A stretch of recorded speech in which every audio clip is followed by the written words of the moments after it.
자, 그러면 심층 인터뷰.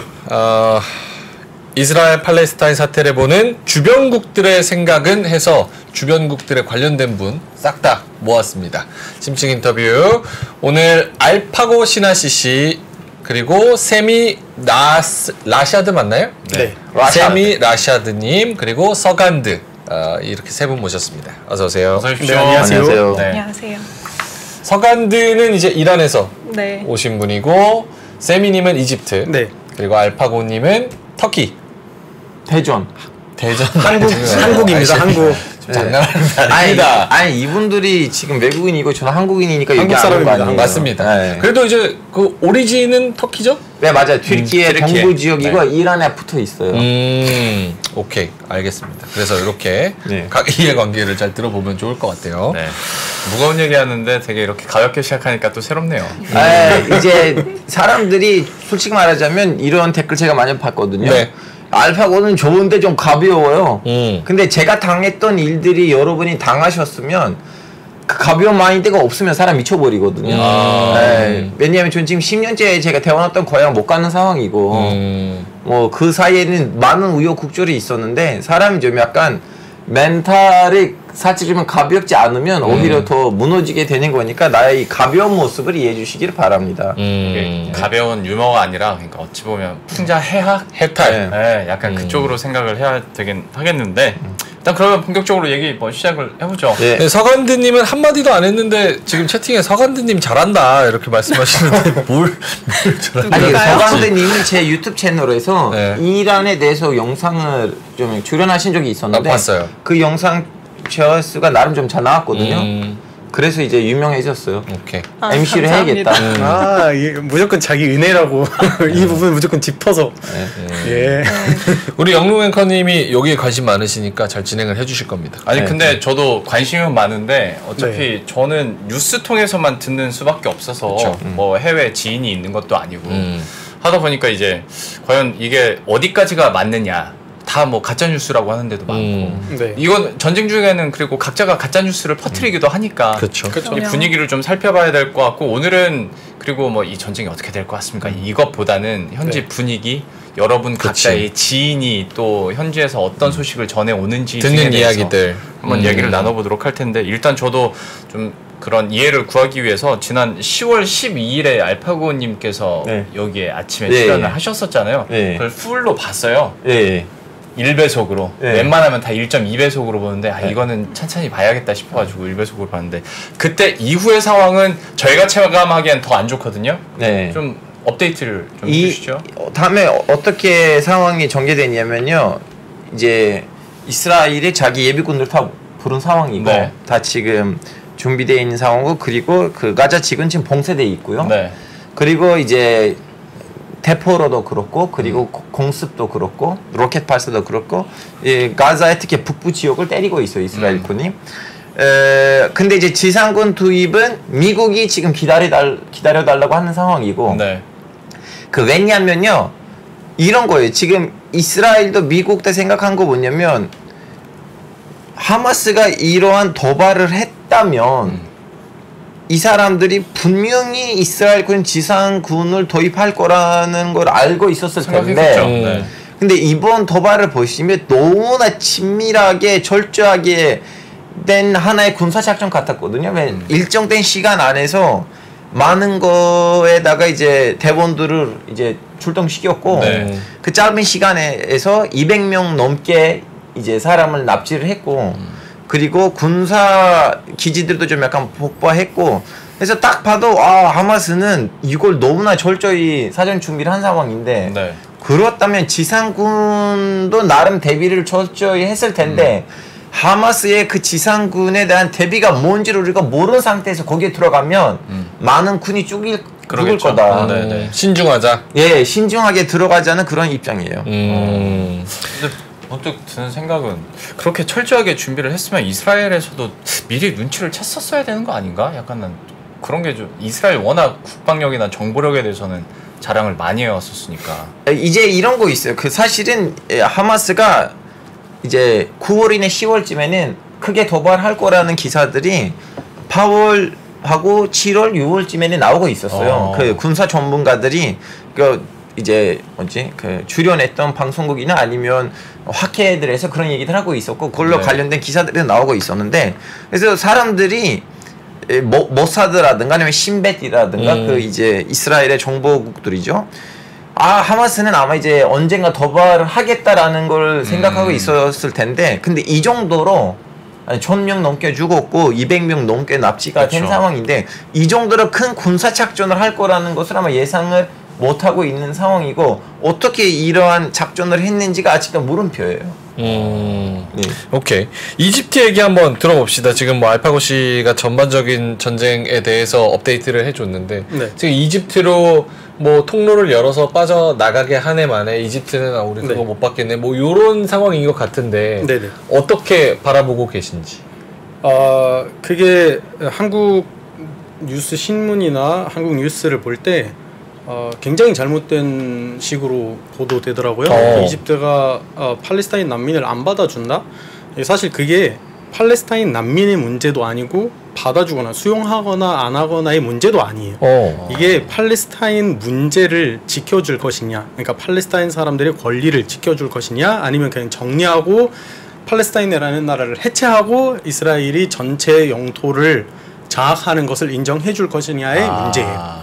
그래서 지금 그 통로를 막는 것도 이집트가 일부러 막은 게 아니라 이스라엘 측에서, 즉 가자 지구 측에서 폭격을 해서 그 통로를 이용하지 못하게, 사용하지 못하게 만들어버려서 통로를 열어주지 못하는 것이고, 통로를 열어줘도 그거는 단순히 부상자를 받아주고 원조를 전달하기 위해서만 열어주는 것이지 가자 시민들이 잠시 대피하기 위해서, 받아주기 위해서 열어주는 건 아니에요. 그래서 지금 이거 난민의 문제가 아니라 그냥 원조와 부상자 이렇게 막 치료의 문제인 게 한국 뉴스에서 그렇게 제대로 보도되지 않아서 이집트 사람 입장에서 좀 억울하죠. 억울하죠. 그러니까 이게 오히려 이집트가 팔레스타인을 도와주고 있는 거예요. 가자 사람들을 이렇게 함으로써 팔레스타인 가자 사람들을 도와주고 있는 거예요. 나는 너희들의 편에 들어서 이 문제가 그냥 팔레스타인이라는 나라가 해체가 되는 걸로 해결되는 게 아니라, 그러니까 마무리되는 게 아니라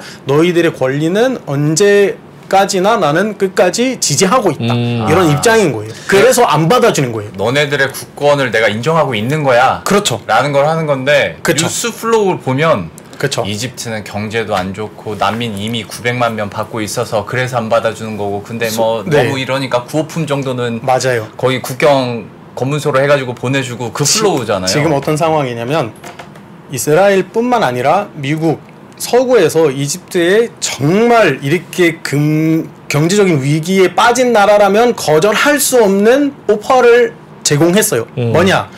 가자 주민들을 받아주기만 한다면 지금 아무도 살지 않는 이집트 사막에서 내가 그들을 위해서 나라를 세워줄 거니, 그거 서방에서 제안하는 거예요. 나라를 만들어줄 거니 비용 하나도 들지 않게 그들에게 영토만 좀 떼줘라. 예, 마련해주면 된다. 그리고 온갖 혜택과 온갖 이렇게 이집트가 사실 국채가 되게 심한 상태거든요. 이것도 막 완화시켜줄 테니까 얼마든지 봐줄 테니까 받아주기만 해라. 그래야 이스라엘의 영토가 가자 지구까지 넓혀지는 거예요. 그러니까 정리를 한번 하자면 서방 국가에서 이집트한테 베네핏을 좀 줄 테니까 가자 지구의 난민들을 좀 받아주고 땅 요만큼만 살짝 거기만 땅만 제공해주면 실제로 아무도 쓰지 않은 땅이기도 해요. 사실은. 근데 그렇다면 가자 주민들이 이집트로 넘어오면 거기는 팔레스타인은 누가 지켜줘요? 그렇지. 이제 원래 나라라는 게 국민, 땅, 지도. 근데 국민이 없어. 땅만 있어. 그 땅은 이스라엘이 잡아먹으면 더 이상 그 국민들이 우리 땅이라고 주장할 수 없어요. 그렇죠. 한번 나가게 되면. 그래서 지금 그 사람들이 끝까지 버티고 있는 거예요. 그게 이집트의 입장이고. 그렇죠. 공식적인 입장입니까, 그게? 공식적인 입장이고, 지난주에 그 이집트 대통령이 독일 총리와 정상회담을 가졌어요. 카이로에서. 그때 대통령이 기자회견에서, 저는 솔직히 우리 대통령이 그렇게 용감한 사람인 줄 몰랐어요. 그렇게 대놓고 얘기를 했어요. 이스라엘이 지금 우리한테 계속 시나이 반도, 이집트 사막에 가자 주민들을 수용해달라 부탁을 하는데 나는 이것보다 더 좋은 제안이 있어요. 당신들은 지금 하마스와 문제가 있어서 하마스를 없애고 싶다. 대신 시민들이 있으니까 못하고 있다. 시민들을 잠시 빼놔야만 하마스와 이렇게 대결해서 내가 하마스를 정리할 수 있다. 좋아요. 이스라엘 영토, 이스라엘이 장악한 영토 남부에 거기도 아무도 살지 않는 사막이 있어요. 차라리 가자 주민들을 그쪽으로 이주시켰다가 하마스와 분쟁이 끝나면 다시 돌려보낸 게 어떠냐. 이게 이집트 대통령이 말한 내용입니다. 근데 그냥 저는 제3자 입장에서 얘기를 해보자면 네. 지금 어쨌든 하마스가 가자 지구에 있고 이스라엘은 거기를 공격하려고 하는 상황이고 네.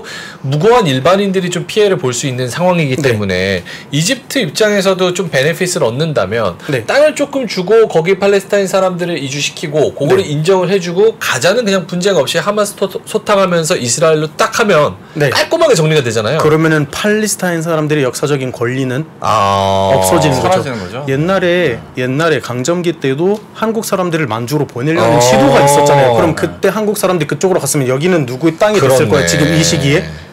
그러면 이제 그 만주 갔던 사람들이 이제 와서 우리 땅을 돌려달라 할 수가 없었잖아요. 그렇죠. 똑같은 상황이에요. 이제 모든 중동과 아랍 국가들은 확장해서 보면 이슬람권에서는 이 땅은 역사적으로 팔레스타인 국민들의 땅이고 지금 이스라엘이라는 것은 아무리 평화 조약을 맺거나 그렇게 해도 아직도 식민 지배로 보고 있어요. 아하. 그래서 팔레스타인 사람들이 그 땅을 떠나면 그 사람들이 그쵸. 나중에 돌아와서 주장할 권리가 없다. 바람과 함께. 그리고 과거 역사를 봤을 때 이집트 놀고 있는 땅에다가 나라 세워준다고 서방이 해도 그거 약속 뒤집힐 수도 있는 거잖아요. 네. 당연하죠. 그것도 어떻게 네. 보장을 개런티를 그렇죠. 못하는 거니까. 네. 지금 그럴 수는 없는. 맞아요. 네, 이집트뿐만 아니라 지금 팔레스타인이 영토를 보면 진짜 그 약간 엉뚱한 게 나라 자체가 분단된 상황이에요.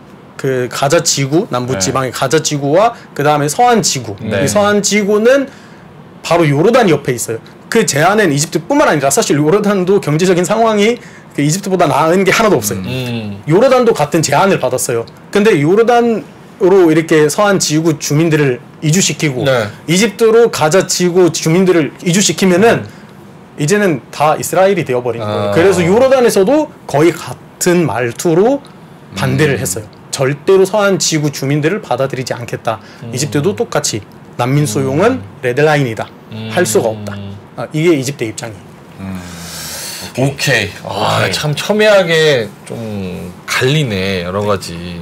오케이, 알겠습니다. 이란 쪽 한번 얘기. 이란 쪽으로 한번 가봅니다. 서간드님, 지금 뭐 하마스가 뭐 이란이 배후에 있을 수도 있다. 뭐 이런 일각의 주장들도 있고 그런 의심의 눈초리들도 있는 상황인데. 근데 또 불은 지피는데 직접 뭐 참전하고 싶어 하진 않는다. 뭐 이 정도까지는 저희가 언론 보도 통해서 아는 그런 내용입니다.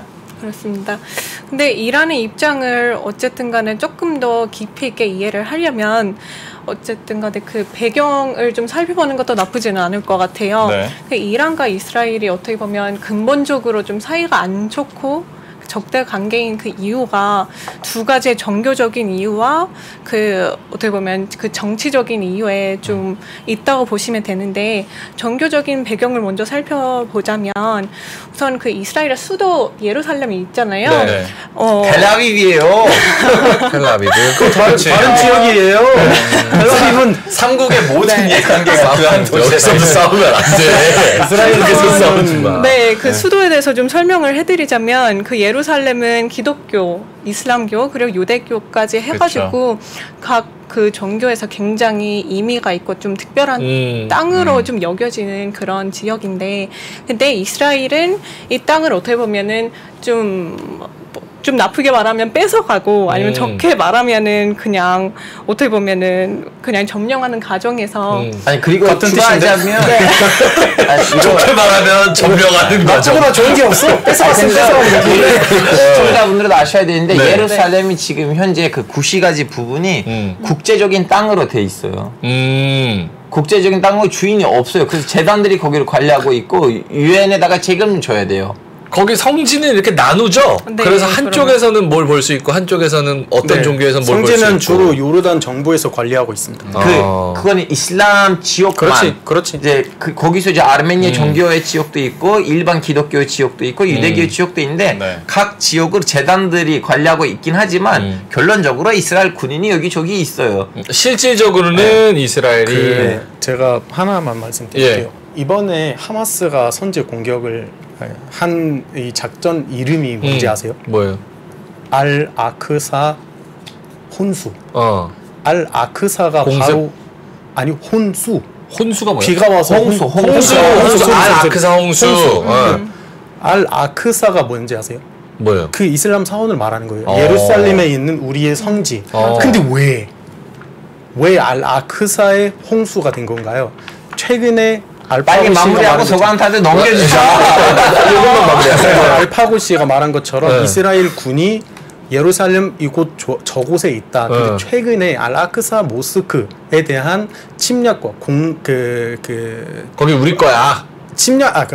공격 해가지고 시민들과 사원 안에서 싸우는 거예요. 사람들을 체포하고 사망자와 부상자도 발생해서 하마스에서 어느 정도 그거를 이스라엘을 공격할 계기로 삼은 거예요. 그래서 공격하겠다. 작전 이름을 알-아크사를 위해서 복수한다.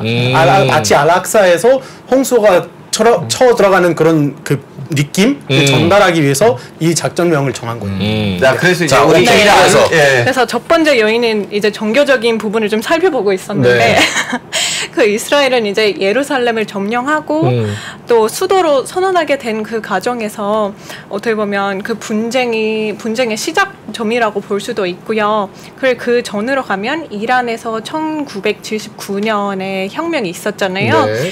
그 전에 이제 팔라비 왕조가 있었는데 팔라비 왕조에 이제 2세 그 왕 무함마드 레자 팔라비라고 이제 그 왕으로 계셨던 분이셨는데 이제 국가를 현대화하려는 그 과정에서 어떻게 보면 그 보수파들이 굉장히 좀 악영향을 미치려고 하고 이 현대화를 좀 막으려고 한 그 노력들이 굉장히 많았었어요. 종교적인 보수파들이. 네, 그러면 결론적으로는 어쨌든 간에 이겼지만 혁명이 이루어지고 그 보수파들이 절대적 권력자가 어떻게 보면 그렇게 된 부분이긴 하지만 그 전에 혁명 이전에 그 왕조와 이스라엘의 사이가 굉장히 좋았거든요. 근데 여기서 보면 참 신기한 게 이 보수파들이 어떻게 보면은 좀 굉장히 왕조와 갈등이 많았었는데 그 과정에서 좀 왕이 좀暴力적으로 다루기도 하고 여러 가지 문제가 발생했었는데 그때는 이제 이스라엘의 보안 조직인 모사드라고 있었어요. 네. 그때 그 모사드라는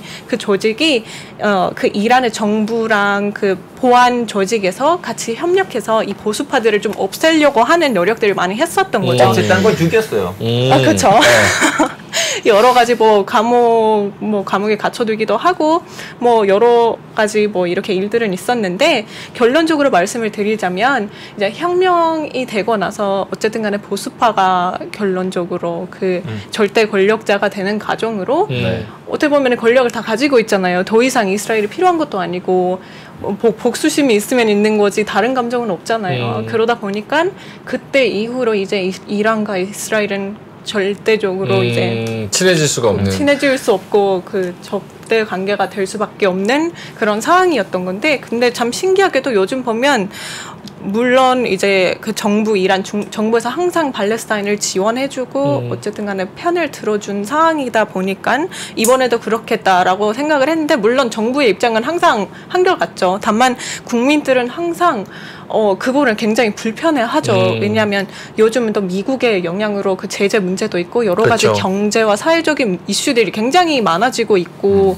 악화되고 있는 상황에서 팔레스타인을 지원해주고 그쪽에서도 이제 여러 가지 고급차라 이 사람 저 사람 다 데리고 가서 이제 그렇게 파병을 보내고 있는데 그게 과연 좀 올바른 행동이냐라고 이제 질문이 나오기도 하고 국민들이 오히려 이스라엘을 약간 좀 더 이스라엘 편을 조금씩 들어주기 시작한 거죠. 내부 여론이 그렇다고요? 그러면 왜냐하면 제가 영상 하나 봤는데 그 어떤 이제 지방에 있는 지자체 수장이 그 땅에다가 이렇게 이스라엘 국기를 붙였거든요. 이제 이란 국민들 지나가다가 밟았으면 좋겠다는 식으로. 근데 안 이란 밟죠. 애들이 안 밟고. 물론 밟을 사람들도 있었는데 있죠, 그럼요. 대부분은 진짜 압도적으로 과반수가 안 밟았어요. 극소수가 밟았는데 근데 이제 우리는 여기서 또 우리 시청자분들한테 설명드려야 되는 거 뭐냐면 제가 지난번에 아침 방송 때는 말하는데 지폐를 사람들 지배라고 생각을 했는데 화폐 네. 화폐. 이란 화폐를 보시면 이란 화폐를 보시면 예루살렘에 있었던 이슬람 성지들의 사진이 있어요. 네. 그리고 이란에서 지금 혁명이 일어난 상황이잖아요. 그러면 혁명을 보호하는 부대가 있잖아요. 혁명 수비대. 그 혁명 수비대 이름이 알꾸두스 부대인데 꾸두스는 아랍말로 예루살렘이에요. 그래서 좀 약간 이란 혁명의 연장성이 뭐냐면 다시 한번 예루살렘이 이슬람 땅으로 만들기가 이란 혁명의 연장성이에요. 그래서 제가 궁금한 거 뭐냐면 지금 이란 언론에서 하마스의 이 전쟁을 물론 좀 약간 박수를 하겠지만 혹시나 전쟁이 좀 약간 살짝 확전되고 헤즈볼라까지 들어온다면 이란도 좀 약간 우리는 여기에 끼어 들어가겠다는 거를 언론을 통해서 좀 아니면 그냥 협박만 해요. 왜냐면 분위기가 왜냐면 이란 사람들 말을 많이 하고 액션 없을 때도 많거든요. 근데 대놓고서는 그렇게 안 하죠. 다만 이제 여러 가지 그런 뭐 어떻게 보면 매체를 통해서 알게 됐을 때 뭐 이스라엘이나 미국은 만약에 그 헤즈볼라가 와서 뭐 이스라엘을 공격하게 되면 우리도 그 이란을 공격할 것이다라고 굉장히 얘기들은 많거든요. 다만 이란의 입장에서는 절대 이번 전쟁에 있어서 우리가 따로 뭐 낀 적도 없고 뭐 한 것도 없다라고는 하지만 근데 가끔씩 또 어쩌다 보면은 뭐 우리는 뭐 교육을 시켰다든지 뭐 이런 얘기가 많이 나와요. 왜냐하면 팔레스타인 사람들은 지원도 어떻게 보면은 그런 게 없잖아요. 자원도 없고 지원해줄 만한 국가들은 대부분 아랍권이거나 이란이잖아요. 그래서 그런 무기나 이런 부분에 있어서는 어쨌든 간에 본인들은 가지고 있는 게 없으니까 여기저기서 아무래도 힘을 빌렸겠죠. 그게 이란 사람들의 입장이지만 다만 이란 정부가 어디 보도에 나와서 그렇게 그거를 대놓고 얘기하진 않죠. 최근에 와서 특히 모사드가 그 미국이랑 같이 하기도 하고 혼자서 하기도 했는데 수많은 이란의 군 이제 높은 군 뭐 고위급 간부라고 해야 되는지 모르겠지만 암살을 했잖아요. 그리고 더군다나 또 한 전쟁이 시작하고 이번 28 전쟁이 시작하고 난 다음에 또 테헤란에서 군 간부 하나가 암살당했고 자꾸 좀 약간 이란에 있는 그 군 간부들이 이스라엘한테 암살당하고 그러거든요. 그것 때문에 이란 안에 있는 이제 정치인들은 안 그렇다고 쳐도 군 쪽에서 적개심을 가지고 있다. 그분들이 이거는 헤즈볼라까지 끼어 들어가고 전쟁이 확전되면 이거는 기회가 아니야? 그럼 우리는 좀 약간 몇 개 싸보자라고 할 수도 있는데 속마음은 그거 좀 약간 실전될 수 있는 가능성이 아예 없어 보여요? 아니면 그런 없어 가능성이 보이지는 않죠. 아무래도 만약에 미국까지 이번 뭐 전쟁에 참여하게 되고 뭐 무기적으로 이렇게 지원을 하게 된다면 팔레스타인은 항상 어떻게 보면은 이란 붐에 있었잖아요. 지원도 많이 받고 그게 항상 이란 국민들의 뭐 불만 부분이긴 했으나 어쨌든 간에 정부 입장에 있어서는 항상 팔레스타인을 필요할 때 뭐 지원을 해주고 그게 무기든 뭐 어떤 방식으로든 그렇게 굉장히 많이 생각을 하고 그런 액션도 많이 취했기 때문에 그동안에는 이번에도 그렇게 되지 않을까라고 생각합니다. 한 번만 정리하고. 자, 일단은 그럼 이란의 입장은 이게 확전되지 않았으면 좋겠다라는 게 공식적인 입장인 거고 확전되더라도 우리는 뭐 낑기지 않겠다라는 게 공식적인 입장. 하지만 속마음으로는 어쨌든 예루살렘 자체를 이슬람이 다시 되찾았으면 좋겠다라는 게 근본적으로 깔려 있는 속마음인 거고. 그럼요. 저쪽이 뭐 헤즈볼라나 아니면 하마스가 뭐 전쟁한다 그래서 무기 주는 거 걔네가 뭐 싸운다 그래서 무기 준 거다. 약간 요런 게 약간 비공식적인 그런 입장인 거고. 그게 공식적인 거는 제가 아니죠. 마지막 질문 하나 하고 싶은데 짧게만 할게요. 지금 이제 가자 지구에 있었던 그 영상들 나오잖아요. 가자 지구에서 아이들 죽은 것들도 나오고 그럼 그 영상들을 보는 이란 안에 있는 세속주의자들 그동안 이란 정부의 팔레스타인 정책을 지지하지 않았던 관심 없던 그 세속주의자들도 좀 살짝 마음이 움직이기가 시작했나요? 우리는 그동안 우리 정부의 팔레스타인 전쟁을 지지를 안 했는데 근데 팔레스타인 사람들이 이렇게 죽어가는 걸 보니까 좀 약간 마음이 변하고 있다 이런 거 있어 아니면 여전해요? 그 여전한 것 같고요. 그런데 어쨌든 간에 전쟁에 있어서는 항상 일어나서는 안 되는 이제 뭐 끔찍한 일이라고 이제 여기기 때문에 계속 진행이 되는 게 결국 안 좋은 거라고 생각은 하지만 근데 마음속 어딘가에는 이 이스라엘이 빨리 없어졌으면 하는 게 그대로인 거고 이란 사람들도 마찬가지로 좌파 우파의 영향이 굉장히 커요. 좌파들은 그냥 뭐 굳이 왜 우리가 껴야 되나 이거는 우리가 신경 쓸 바가 아니다라고 생각을 하고 우파들은 굉장히 아직도 팔레스타인에 대해서 걱정도 많고 이렇게 사람들이 죽어가는 부분에 대해서도 굉장히 불만사항이 많은 거죠. 알겠습니다. 그러니까 사실 제3국에서 바라보다 보니까 좀 이런 질문을 드릴 수 있는 것 같은데 네. 저희가 기사 이렇게 보면 이제 이스라엘이 뭐 시리아 국제공항에도 뭐 공격을 가한다고 얘기를 하고 또 이스라엘과 헤즈볼라가 레바논 국경 지역에서 뭐 충돌한다는 소식들까지 있다 보니까 우리 입장에서는 이게 중동 전쟁으로 비화되는 건가? 라는 그런 걱정도 사실 좀 있거든요. 시나리오를 쓰다 보자면. 근데 또 그 국내 안의 분위기를 보다 보니까 아직은 좀 더 그런 조심스러운 입장들을 우리가 좀 지켜볼 필요는 있어 보일 것 같고 서간드님 이야기가 이렇게 되다 보니까 네. 이집트 쪽 집중력이 확 떨어지고 있습니다. 세위님께서는 또 지금 상황을 어떻게 보고 계신지 이게 물론 이제 전쟁의 양상도 있지만 여기는 또 대통령 대선 또 앞두고 있는 상황인 거잖아요. 그렇죠. 그러다 보면 이거를 정치적으로 이용하고자 하는 움직임도 분명히 있지 않을까라는 생각도 있는데 이쪽 분위기는 좀 어떻습니까? 저희는 이번에 아마 2013년에 혁명이 일어나고 2014년에 현 대통령이 선출된 이후 지지율이 이렇게 높았던 적이 없어요. 심지어 해외에서 반정부 활동하는 정말 활동가들 아니면 방송 활동하는 그 사람들이 처음으로 우리는 지금만큼이나 이 사람을 반대하면 안 된다. 지지를 해야 된다. 그게 바로 이집트 대통령을 얘기하는 거예요. 톤의 변화가 조금 감지가 그렇죠. 되는군요. 지금까지 10년 동안은 어땠었는데 지금은 이렇다. 그들은 밖에서 그동안 많이 반대해왔죠. 네. 그 정권을 된다.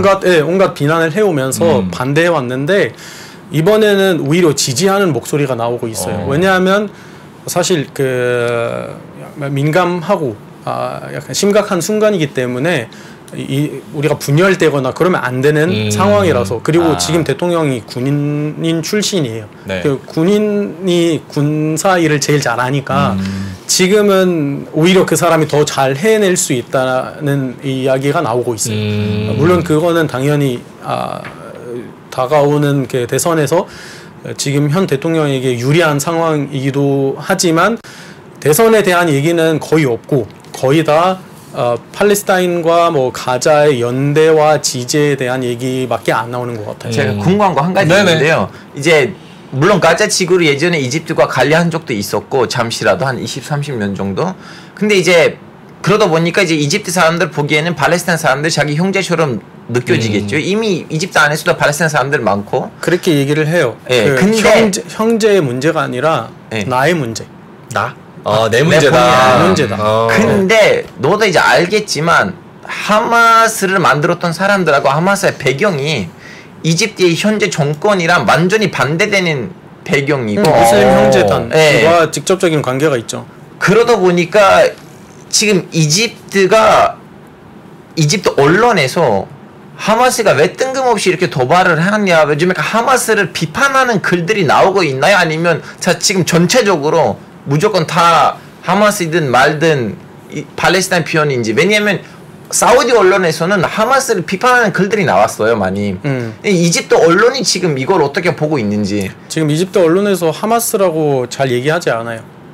팔레스타인 저항이라고 해요.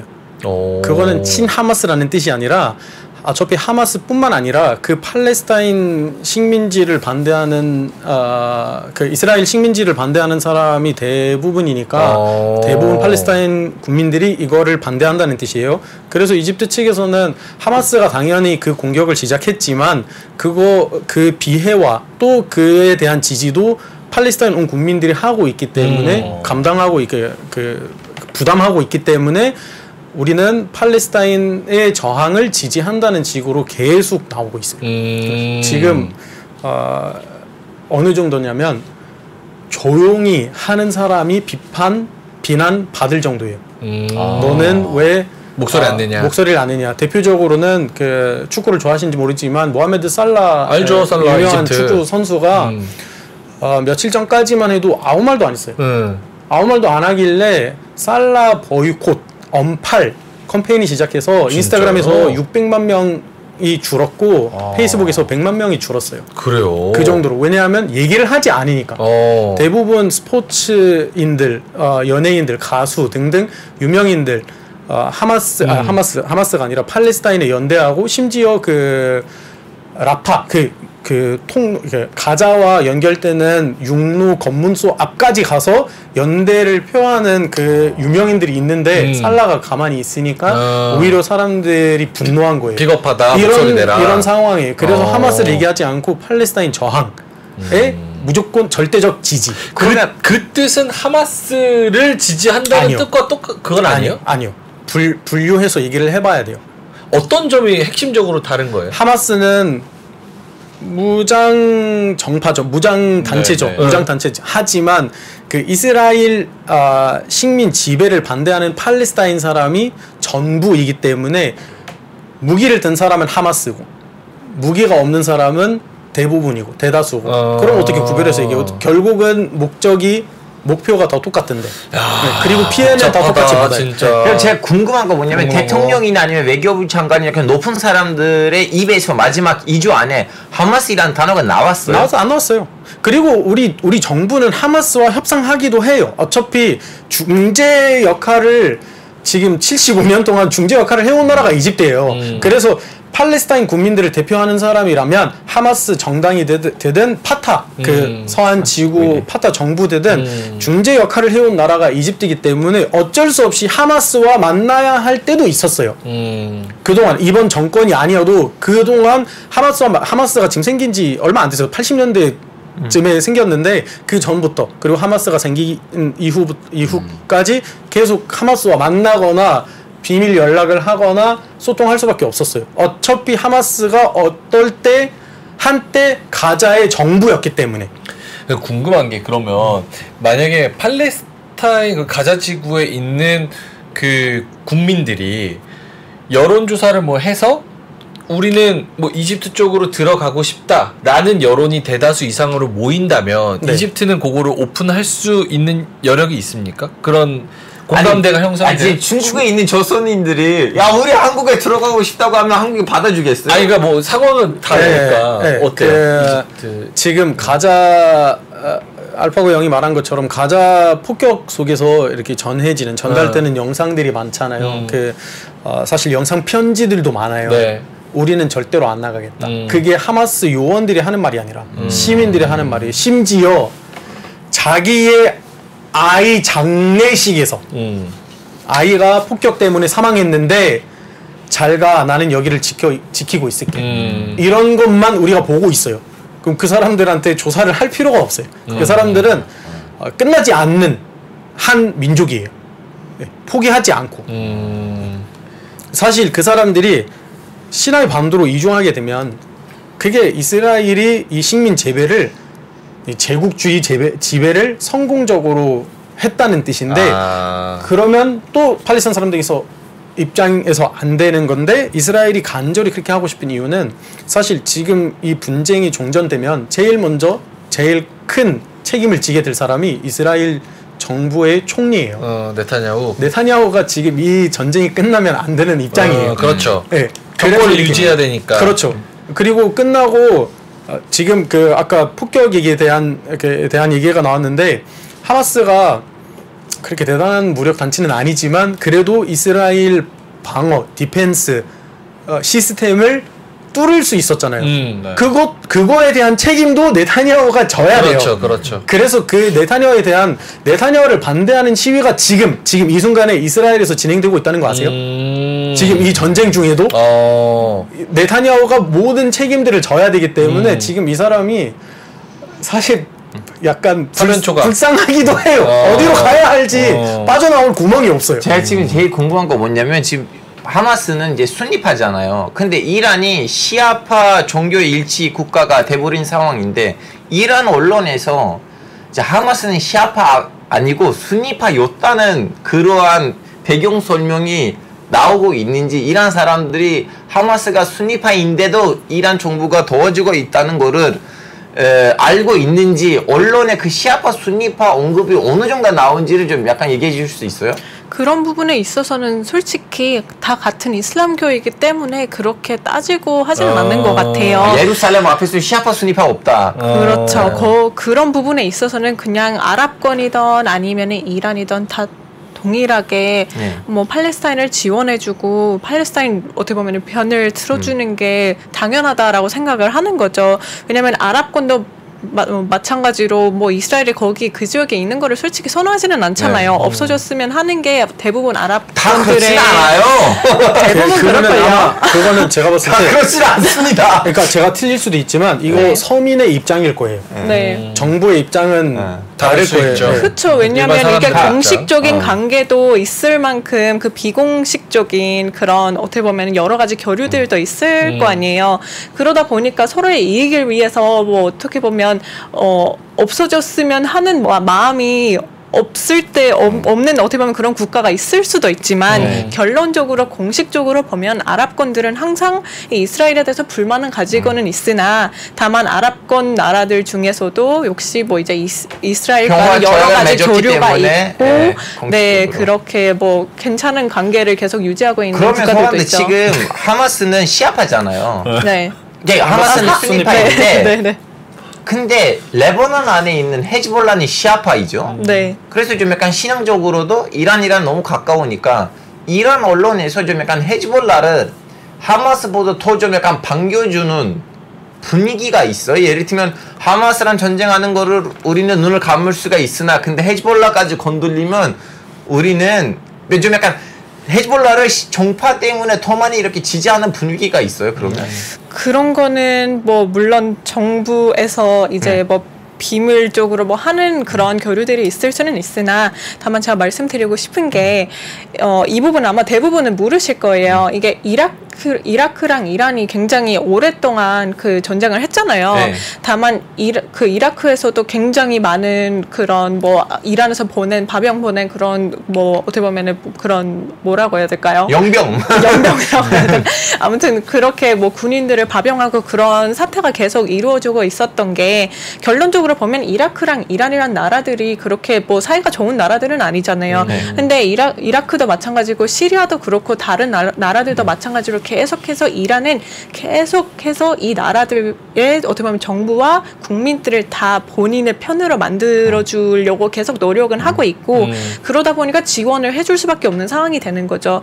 또 뭐 이라크를 보면 이란이 그렇게 파병 보내기도 하지만 미국 입장에서도 그렇게 하잖아요. 근데 보면은 미국이 어떻게 보면 그 중동으로 와서 좀 절대 권력자가 되고자 하는 그런 노력들을 계속해서 어떻게 보면 해왔잖아요. 다만 이란 입장에서는 또 미국을 막아주려고 하는 그런 역할들을 하고 있다 보니까 이란은 그 주변 나라들 그냥 그게 이라크든 뭐 레바논에 있는 뭐 헤즈볼라든 다 계속해서 어떻게 보면 그 만족을 시켜줘야지 자기 편에 있을 거 아니에요. 그러다 보니까 그게 지원이든 뭐 그게 무기적으로 지원을 하던 경제적으로 지원을 하던 지금 이란의 상태가 좋지는 않잖아요. 경제적으로. 그럼에도 불구하고 계속 지원이 이루어지고 있는 게 결론적으로 이 나라들, 이 국가들한테 잘해주지 않는다면 결론적으로 미국 편으로 가거나 그렇게 될 수 있기 때문에 다 본인 편으로 만들려고 하고 있는 거죠. 근데 그게 공식적인 거는 아니잖아요. 비공식적으로 계속해서 이런 사태가 이루어지고 있는 거죠. 다 물어봤어요? 다 물어봤어? 네, 죄송합니다. 아니. 궁금한 건 물어봐야죠. 오케이. 우리 형 갈 시간이 지금 13분밖에 안 남아가지고. 네네. 궁금하시는 거 없으세요? 요거 각 나라의 입장에서 요게 과연 해결책이 있다고 생각을 하는지, 만약에 있다면 어느 쪽의 방향으로 갔으면 좋다고 생각을 하는지, 물론 이게 개인 입장이기 때문에 그렇죠. 네. 전체를 대변할 수 있다고는 생각하지 않지만 어쨌든 그런 문화 쪽에서 그리고 그 나라에서 또 오셨으면 그 개인의 생각이 또 궁금할 수도 있거든요. 제3자 입장에서 봤을 때 이게 굉장히 종교적으로도 역사적으로도 정치적으로도 너무 얽혀있는 문제라서 이건 답이 있을까? 이런 생각이 들게 하는데 세미님부터 요게 뭐 탈출구를 찾아서 어떤 방향으로 어떻게 돼야 된다는 입장이 있다면? 네. 일단 종교적인 분쟁이 아니라는 것을 꼭 강조하고 싶습니다. 이거는 유대인과 무슬림의 싸움이 아니에요. 저희는 유대인들의 권리를 지지하고 팔레스타인 땅에서 살아도 됩니다.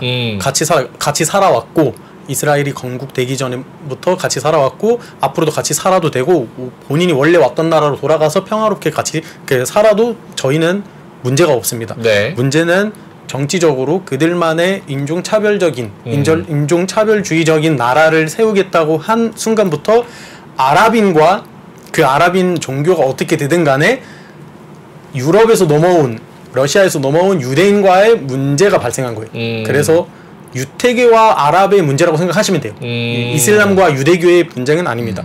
그동안 1967년의 국경으로 두 국가의 해법을 이렇게 추진해 왔지만 주로는 이스라엘 측에서 이 결정안이 이루어지지 못하게 막아왔고 아랍 측에서도 그때 공격을 해가지고 또 분쟁이 발생해서 그 두 국가의 해법이 사실상 희망이 없는 것 같아요. 네, 그래서 지금 이집트 대통령도 그렇고 요르단 국왕도 최근에 평화를 위한 카이로의 정상회의에서 의견을 모은 게 두 국가의 해법 제발 실현하자 이 얘기인데 이스라엘이 아예 참석하지 않았어요. 미국도 거의 참석하지 않은 걸로 되어 있어서 소용이 없는 그런 회의가 되어버렸어요. 그러니까 어쨌든 간에 의견을 모아서 결론을 내리지 못한 회의가 됐는데 두 국가의 해법이 과연 실현되는지 우리가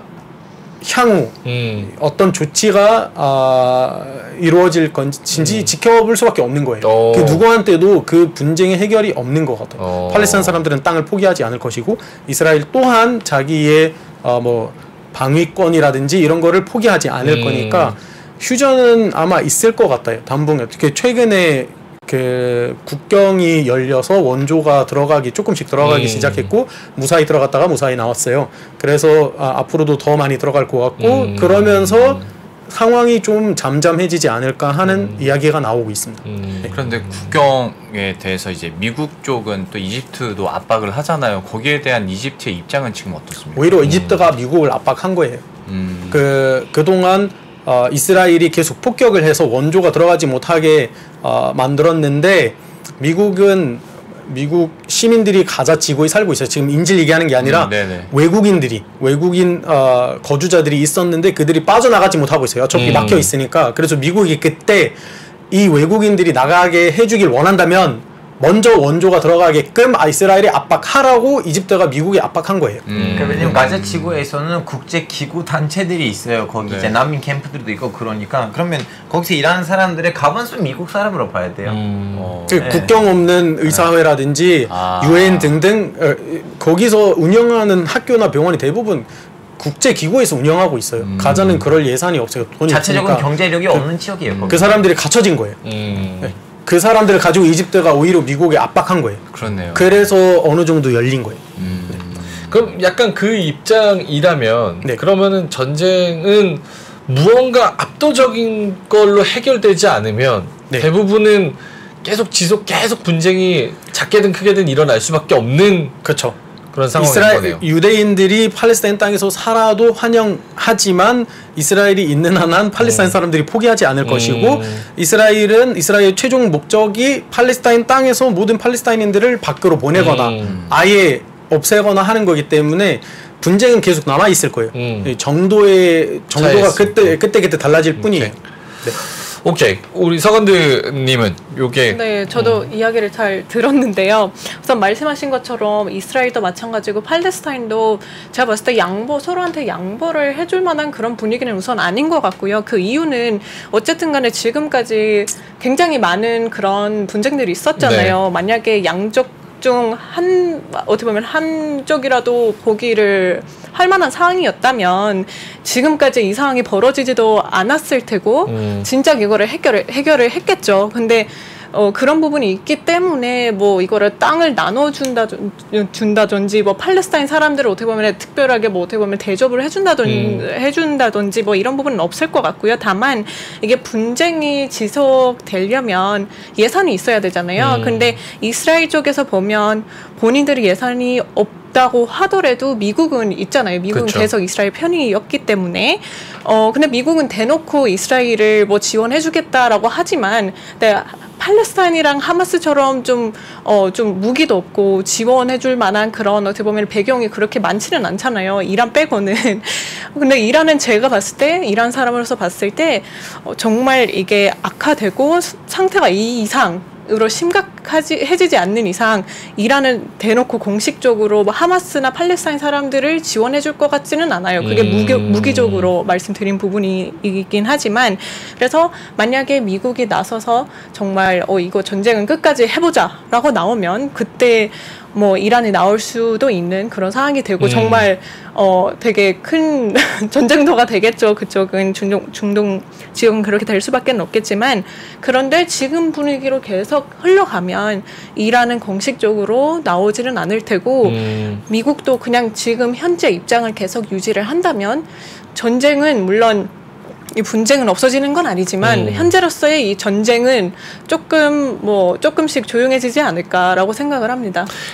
헤즈볼라랑 만약에 이스라엘이랑 전격적으로 붙어서 싸워버리면 네. 이란은 가만히 있습니까? 그것도 제가 봤을 때 미국의 그 영향이 많이 클 것 같아요. 왜냐하면 굉장히 많은 분들이 이게 대리전이라고 생각을 하잖아요. 그 미국과 이란의 그 뭐 전쟁이라고 생각을 하지만 제가 봤을 때 이스라엘도 단독적으로 그렇게 힘이 있는 편은 아니에요. 무기를 가지고 있다고 하더라도 결국 미국의 그런 지원이 필요한 상황인 건데 미국이 이스라엘을 공식적으로 지원을 해주는 그런 상황이 된다면 이란도 히즈볼라와 뭐 팔레스타인 그리고 하마스를 지원해주는 그런 상황이 되기 때문에 그때는 정말 가장 안 좋은 상황이라고 저는 생각이 됩니다. 근데 헤즈볼라가 참전하기 전에 헤즈볼라를 꼭 이 행보를 하지 않게 말리려고 하는 세력이 하나 있어요. 그게 바로 레바논 정부예요. 그 참전하게 되면 레바논도 지금 사실 그 전쟁에 들어갈 그런 힘이 전혀 없는 나라거든요. 거의 나라가 무너졌다고 생각합니다. 그래서 레바논 외교부 장관이 며칠 전에 히즈볼라 관계자들과 협상을 한 거예요. 제발 차분하게 행동하라고. 네. 그래야 레바논이 지금 살아남을 수 있어요. 안 그러면 큰일 나요. 아니, 이란이 지원하든 안 하든. 레바논도 그렇고 다 힘들다는데 왜 이렇게 싸워? 땅의 문제예요. 땅의 문제. 현재까지 이게 근본적인 해결 그런 대책은 해결책이 없기 없었으니까. 때문에 오래된 그런 분쟁이기 그럼요. 때문에. 오케이. 자, 네.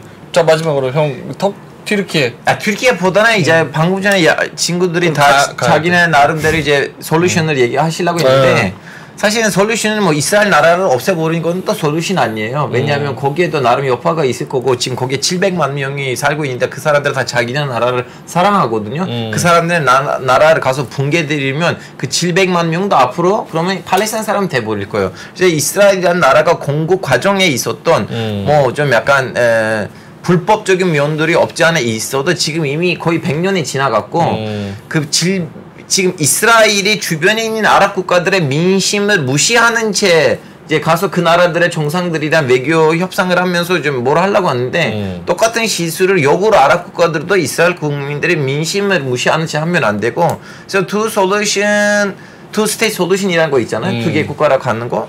그거는 밀어붙일 수밖에 없는 상황이고 그거는 답이기도 하고 아랍 국가들도 인정했어요. 다시 그 67년 국경으로 넘어간다면 우리는 이스라엘의 존재를 인정할 거고 그 나라가 여기 남아도 되고 그리고 이 문제 분위기가 끝나고 난 다음에 이제 아직 문제가 없잖아요. 네. 전쟁 분위기가 없으면 중동에 있는 이슬람 국가들이 시민들이 편하게 이스라엘에 여행 갔다 오고 거기서 아무런 문제도 없네 예루살렘도 우리는 편하게 성지순례 하네라는 그 분위기가 이제 형성되면 더 이상 문제가 없을 텐데 문제가 뭐냐면 이제 양측에서도 이스라엘에서도 이제 그 이슬람교 아랍 쪽에서도 극단적인 단체들이 있고 거길로부터 이제 나름 자기네 생존이 있거든요. 그래서 이거는 너무나 큰 강력한 그 강대국이 와서 양측 다 뺨을 때리고 야 가만히 있어 싸우지 마라 하고 이제 중립으로 가야 되는데 지금 안타깝게도 강대국 미국이 중립을 지키는 것보다는 한쪽에 휘어져 있거든요. 이것 때문에 분위기가 이렇게 되는 거 아닌가라는 개인적인 생각이에요. 뭔가 큰 슈퍼파워가 딱 정리를 해줘서 이렇게 딱 네. 서로 한 발 한 발씩 양보하게 뭔가 하는 게 제일 현실적인 방법인데 미국이 그렇게 안 할 거니까 그렇게 안 하니까. 끝나지 않을 거예요. 안 할 거니까 이거 할 수도 있어요. 아니요, 미국이 갈수록 지쳐가고 있어요. 이스라엘을 지원하느라고. 그리고 지금 미국의 영내 이득들을 지켜주는 또 다른 아랍 국가들이 있으니까 굳이 이스라엘을 고집할 필요가 없는 상황이 되어버렸거든요. 그래서 미국 내부에서도 반대하는 목소리가 점점 올라오고 있어요. 근데 미국이 그런 역할을 하지 않을 거고 잠시 휴전은 지켜줄 수 있을 뿐이에요. 네, 근본적으로 해결해줄 관심도 없을 거예요. 당분간. 오케이. 뭐 여러 나라가 같이 이렇게 좀 이해관계가 얽혀 있으니까 세 분도 이제 지금 뭐 이스라엘 팔레스타인 요 사태를 보면서 좀 감정이 복잡 미묘할 것 네. 같습니다. 좀 답답할 것 같기도 하고. 잘 해결됐으면 근데 좋겠는데. 생각이 많아지네요. 그러니까 우리나라도 사실 절대적인 파워로 인해서 분단이 된 나라잖아요. 그러니까 이게 절대적인 파워가 개입을 해서 잠시 이렇게 휴전처럼 시키는 게 맞나?라는 생각도 갑자기 좀 드는 부분도 있고. 그러게요. 오케이, 알겠습니다.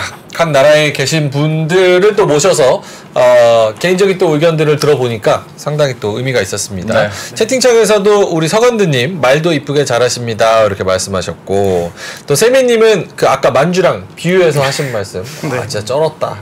나보다 더 똑똑하다.